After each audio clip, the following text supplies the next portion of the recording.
Good morning and welcome back to Guardian Radio 96.9 FM. You are on the clock with Erin Greene. I've got a little housekeeping for you today. I want to share with you about the Employment Incentive Program.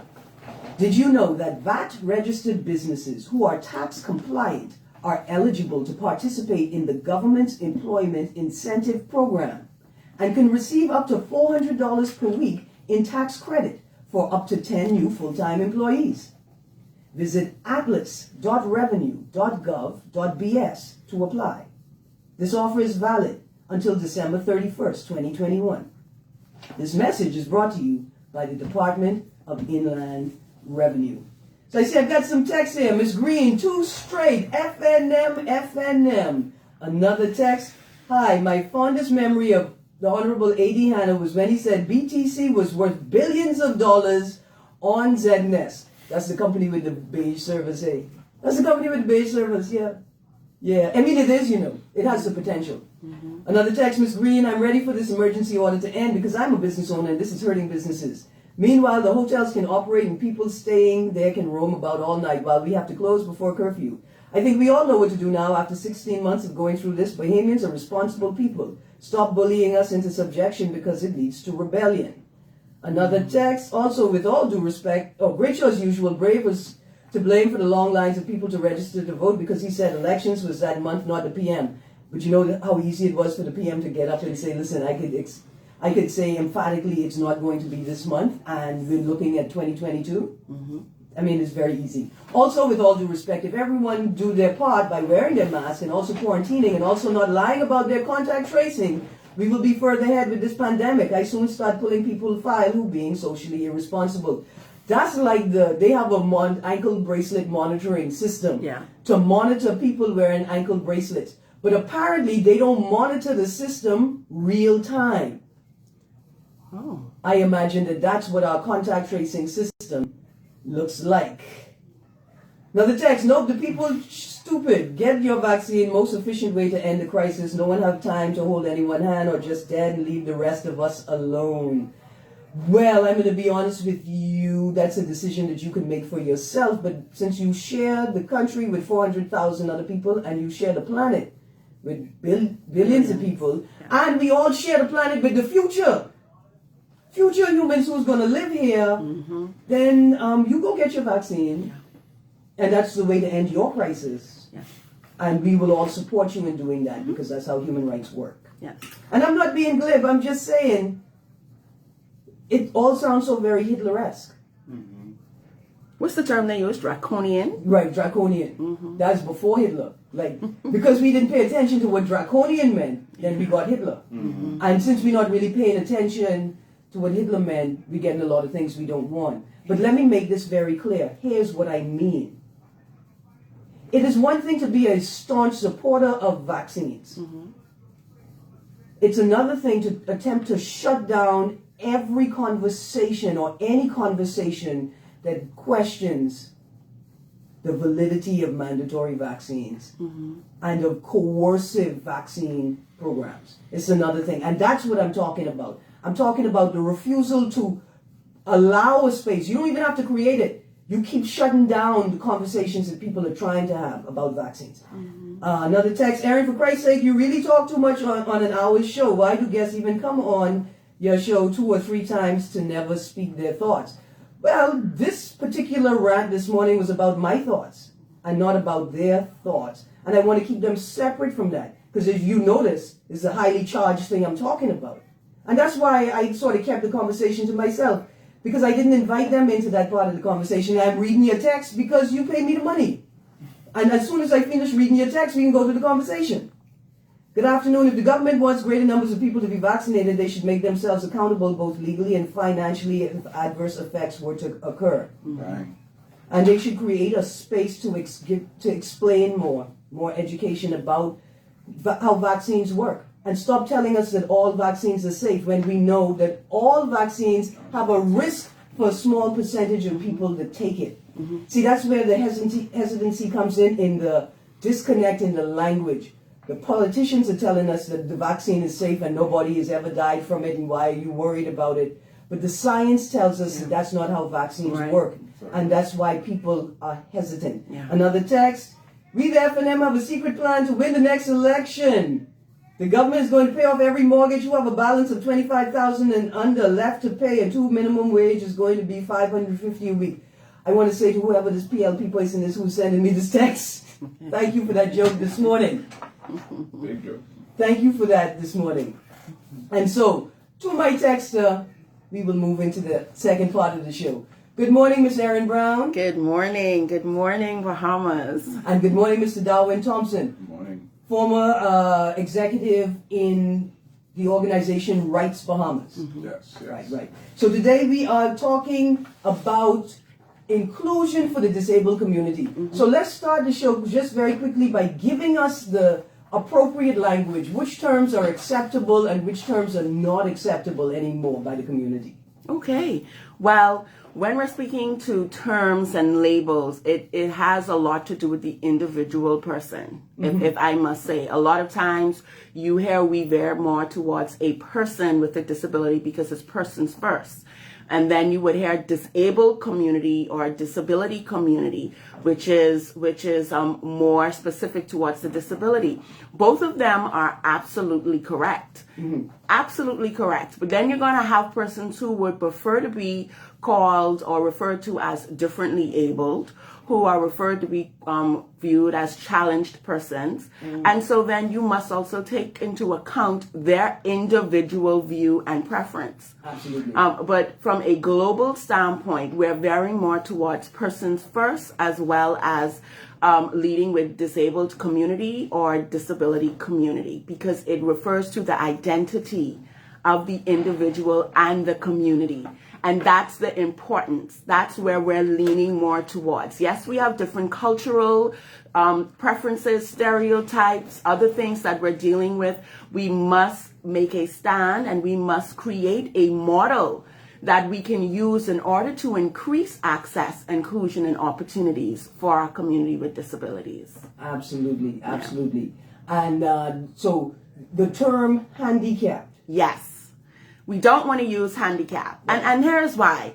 You know, handicap evolved into many things. At first, in the 1700s, if I recall, it was used for those veterans or those soldiers who came back from the war. The government gave them allowance for hat in hand, a cap in hand, in order to beg. Legally beg or pander on the street. Okay. And then it went into the reference of handicapped children, referring to children who may have needed assistance due to well, they didn't use disability, they used handicap. And then if you're a sports lover like how I am, you realize that handicap actually means you're the best and they're giving you penalties in order to make the level the playing field, you know? And so today we see a lot of terms like handicap parking, and the term handicap is not used. The term cripple is not used. Yeah. All of these terms, retarded, all of these things that we have heard for a very long time had been accepted, we now recognize as being degrading, as being devaluing, as not increased the confidence or even the identity of oneself. And so we don't use those. So when we're referring to parking, we say disabled parking. Yes. And that's something I have to practice, right? Because we've used the term handicap for so long without understanding it. Even I have to work through that. And I would say to people, that's why that the word retarded, we use that for like scientific purposes. Yeah. Like the growth was retarded. But we don't speak about people in that way. Right. And I think that's why that we use the intellectual disabilities now, neurodiverse, cognitive disabilities. Those are more within the terms of what we replace that term for.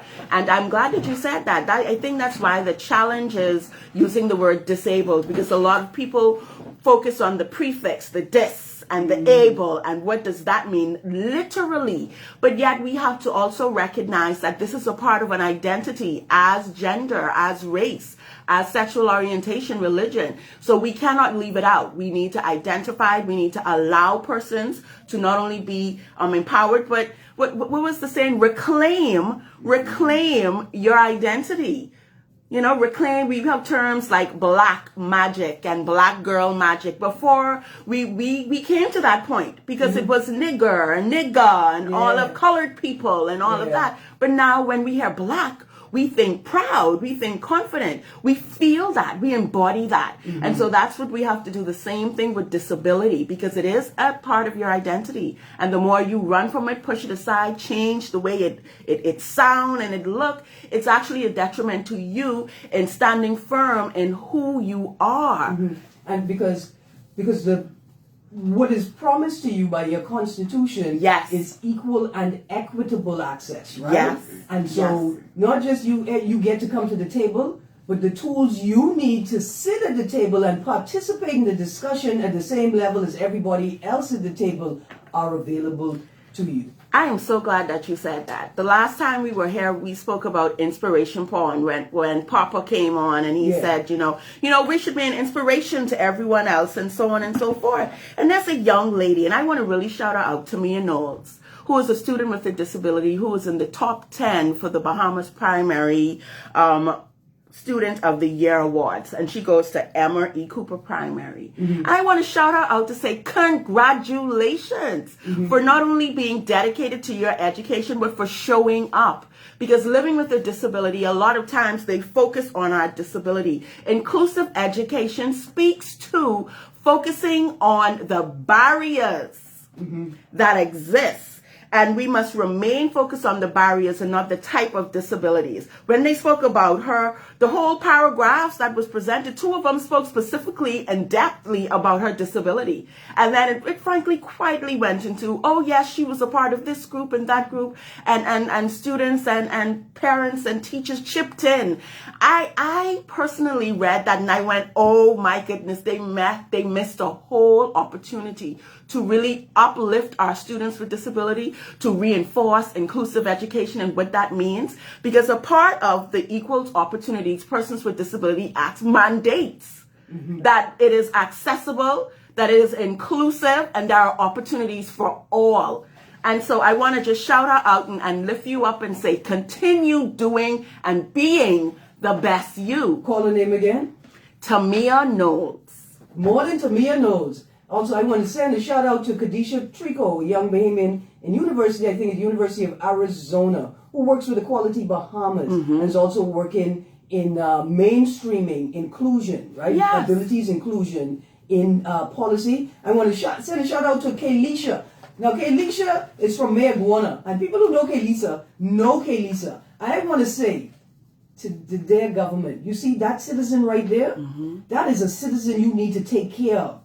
Because Kaylisha is a woman using a wheelchair, and she would take herself wherever she had to go, despite the lack of accessible sidewalks or mobility buses. And some idiot lick her down in her wheelchair, and she been to court, and the court and the people them trying to tell her it's her fault that she had to use the road because the sidewalk was not accessible to her in her wheelchair. That's and unfortunate. She stayed moving herself about anyway, right? So I want to say, Kaylisha, we got you, man. Yeah. We see you. Yeah. Right? Yeah.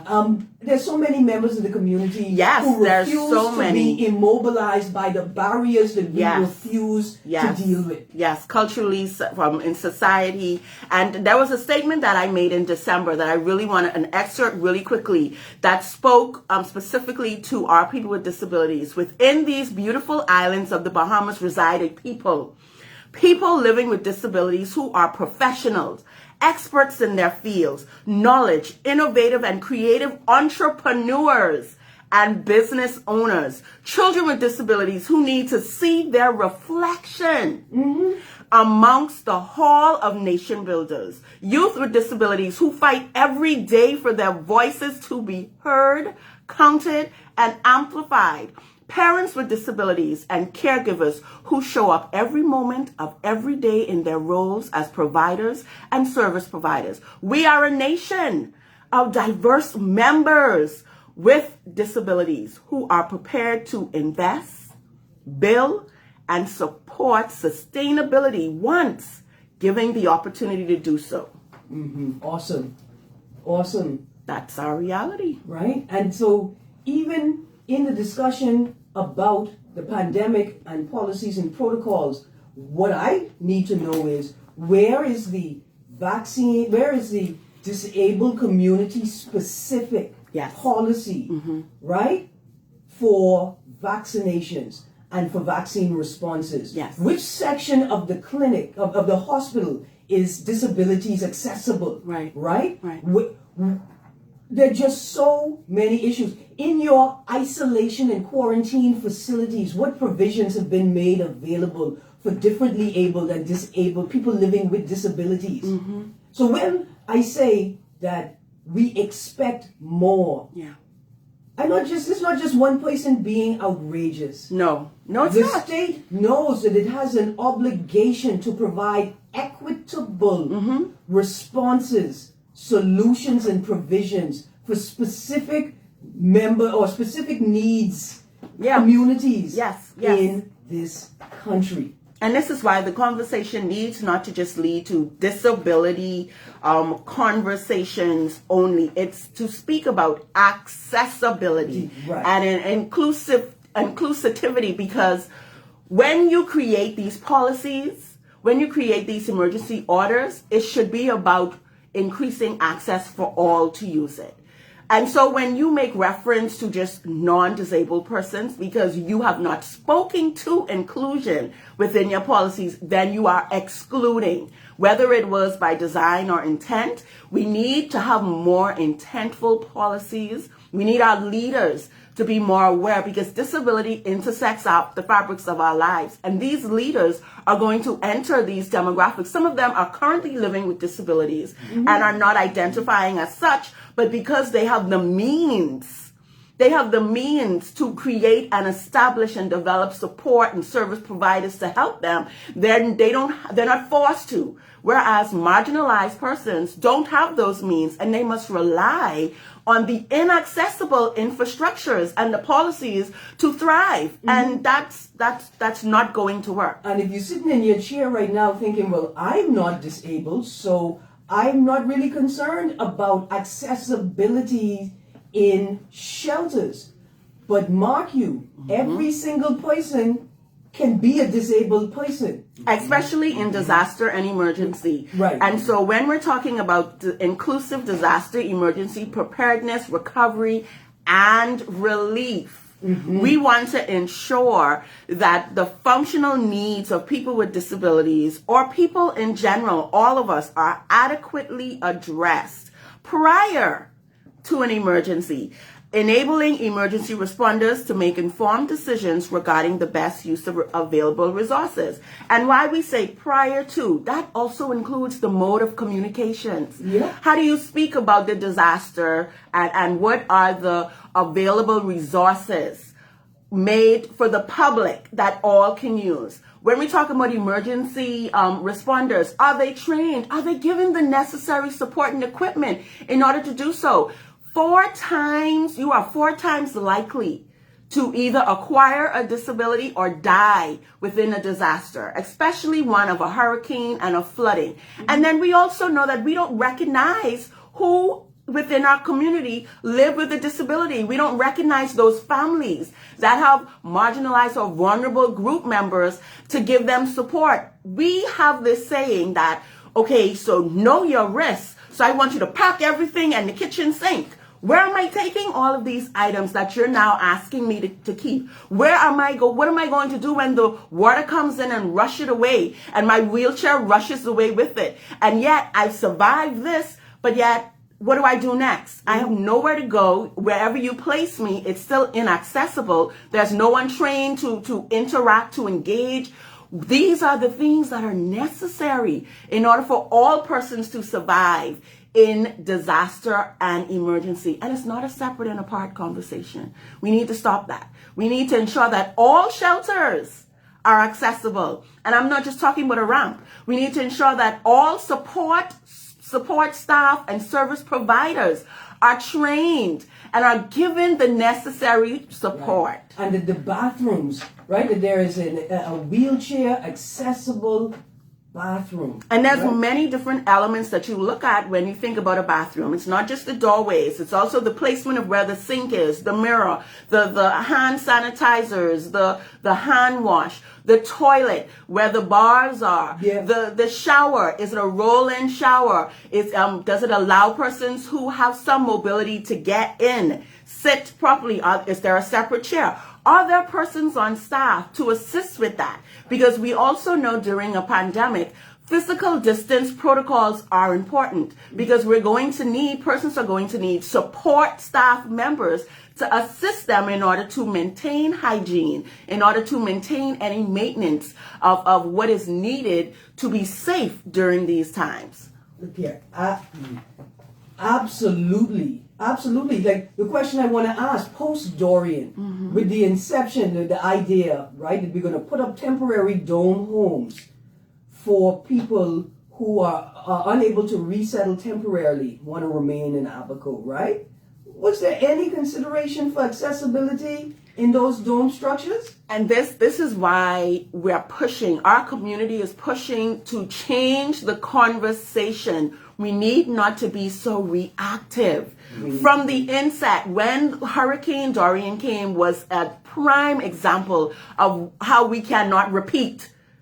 We cannot repeat that. We cannot repeat that recovery and that relief process. We need to have an honest conversation and say, okay, this absolutely did not work for non-disabled persons and persons with disabilities. All of our marginal group members, they continue to suffer to this day. And even in receiving those dorms, there should be a placement of a disability inclusion specialist, a consultant, an access specialist. And don't sit here and tell me that we have architects that do that. Obviously, we don't. No. Don't sit here and tell me that Ministry of Work has that. I'm sorry. No, we getting ready to fire that boy at the head of. The point is, these things are more than possible. They are more than possible, and we have to change the way we currently do things and the way we currently think, and we have to engage the model. Invite, participate, engage. Inclusion. Absolutely. Look here, we got a few minutes left. I'm going to get to your text, but I have a important question to ask. So, you are a para-athlete. Yes. Right? And I imagine that with your one good leg and your super bionic leg, you could beat me with my two wonky legs. Right? Your descriptions always make me smile. Because I fast, I only fast when raccoon chasing me. And you fast when you're washing the dishes with one hand. I forget that. I'm good with that. You were able to become a professional athlete or a world-class athlete. Yes. With a disability. Yes. Because you had access to the appropriate prosthetics. Well, it was because I fought for access. Yes. And let's talk about how that having access to prosthetics changes. Yes. Access in healthcare changes lives. Yeah. Absolutely. Access in general changes everything, the playing field. For me in particular, because I never subscribed to I must stay inside because I am living with one leg. Yeah. I am to remain hidden. I don't have much to say because I live with a disability. I should not have any desires or any goals. I never subscribed to that. And so I showed up with my crutches. I had crutches and a wheelchair. And I got those. I don't even recall how I got those, but I had no insurance. I lost insurance when I was diagnosed with cancer.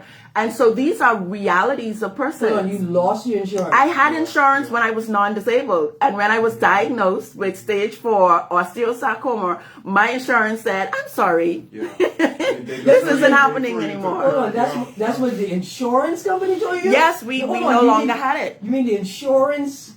The coverage was depleted. It's done. Because you were sick? Because I now needed it. It was depleted. No, I never used it before. The fact that when I went to file, you go and you do your stuff, it was like, we no longer cover you.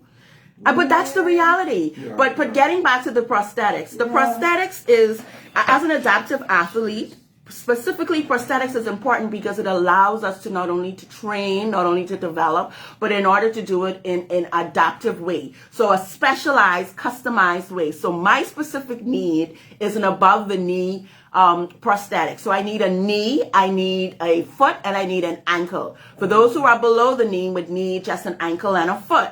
And so I was able to obtain a prosthetic because I literally did not stay inside. I haphazardly met a prosthetist who said to me, so what are you doing? And I said, well, I want to do the marathon, but I think I'm going to do it with my crutches. And he looked at me like 26.2 miles. Miss, are you serious? And I'm like, I'm very serious. If they allowed me to, they the only options I had. It was a wheelchair or crutches. Yeah. And so leading into that, he got my contact, got back to me, fitted me for a prosthetic and said, it's yours. And I did the marathon the following year. Okay, so very quickly, how are we going to raise money to ensure that particularly children, right, but all members of the community that need it can access not just prosthetics, but contemporary technology prosthetics? Yes, and I don't, to me, it's not specific to money. We need more disability allies. We have persons in public and private spaces who can make changes within their company's policies, their organizational models that will ensure access, inclusion, and opportunities for children, professionals, athletics, everything that is needed within our society. So we need our disability allies to stand up, to speak up, and to recognize that we are a resource and we are you, because you will enter this demographic whether you see it coming or you don't. And I can tell you who the three biggest disability allies are, and if you are not at this moment, you will be in the next couple of moments, should be the government of the Bahamas, Atlantis, and Bahama. I would even say Ministry of Education. It's intrinsic. Right? It's intrinsic and inherent in what you do that you would be a champion for disabled access. But let's get to these texts as I devise a plan to raise money for prosthetics. First text, Human Rights Forever, and thanks saluting AD in your opening remarks. Thank you. Another text, tell your guest if she see how people in Nassau's drive, you would use that word to describe them. That's that R word we were talking about. Tell her I hope she ain't fair skinned because she used the N word quite loosely. No, she didn't. She used it for academic purposes specifically. And I think in that context, it was acceptable. Another text, good morning, Erin. I just want to say that it is a pleasure to listen to you. Thank you. I try to catch your show anytime I'm at my desk when you're on. In reference to the rude person who says you talk too much on your own show, I think the solution is to give you more time. You deserve 2 hours, honestly. Your show is very balanced, sensible, and factual. Listen, Texter, thank you for that very much. Yes. I am a novice, but also it's important to bring as many voices to the table as possible. And look at what happens when we have a multitude of voices at the table. You inspire somebody else to take a different avenue in the same subject, right? And you don't see it as competition. You see it as growing and expanding the discourse and doing the thing that you intended. Bringing more people into the conversation. Because when you do that, you can't force them to have the conversation the way you want to have it. And I'm speaking to those people specifically responsible for the government's vaccine policy, if you want to call it the vaccine encouragement program, right? The vaccine, because that's what it is, right? You got to figure out, you got to practice empathy, spatial awareness, mindfulness, empathy. 2 more texts. Hi, it appears to me global leaders are trying to get rid of anyone that seems to be a strain on their government system. Do you know how many seniors died in New York because of government negligence? It is sad. Now look here, that is before COVID. That like my Facebook friend and community cousin Marlon Johnson would say that's a wild stretch. But your causation and correlation, right? That's a wild stretch. But I tell you what is true is that governments are losing their capacity and ability to take care of everyone. And you could see this, I hope you all could see this over time with your particular government. And I don't think it's that they're all a bunch of disgusting, lazy people. I think they're overwhelmed by the weight, the largeness, the grandness of the task of governance. And they're making mistakes. And unprepared too. Right, and unprepared. Yeah. Right, and it's happening across the board. But the most vulnerable people lose out in the end. And that's why I try to remind government actors, stakeholders, people rely on you doing your job for their survival, their everyday survival. Last text and then give us your contact information, Erin. Good morning, Erin. Could you please tell Erin that Mr. Alston Moutry, Speaker of the House of Assembly, will be having a day for all citizens to come and voice their feelings in or in front of the House soon. I don't remember the exact date.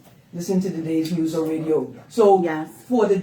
for everyone else, the disability hotline is 807-4330. You can WhatsApp that, you can call that, leave a voice message. We will get right back to you. Absolutely. And thank you, Texter. This would be a great opportunity for members of marginalized communities to organize your concerns in singular voices and be prepared to present them on the Speaker's Day. Or have someone present it for you, because we also know that it's inaccessible for most persons using certain things to enter Parliament in order to raise your voice. So let's give some more option, Alton. I see where you're going, but we need to be very inclusive here. And if you're trying to figure out how you could help, bring a couple piece of plywood to Rawson Square so they could put it on the steps to make sure that differently abled people could get where they need to be. Let's adapt. Absolutely. Thank you very much, Erin Brown. I'm going to have you back on again as my regular inclusion consultant. We'd appreciate and that. And Mr. Darwin Erin Greene. Thompson, I want to say thank you for being here. Thank you for inspiring us, even though you didn't talk much. Oh my God, it was poetry.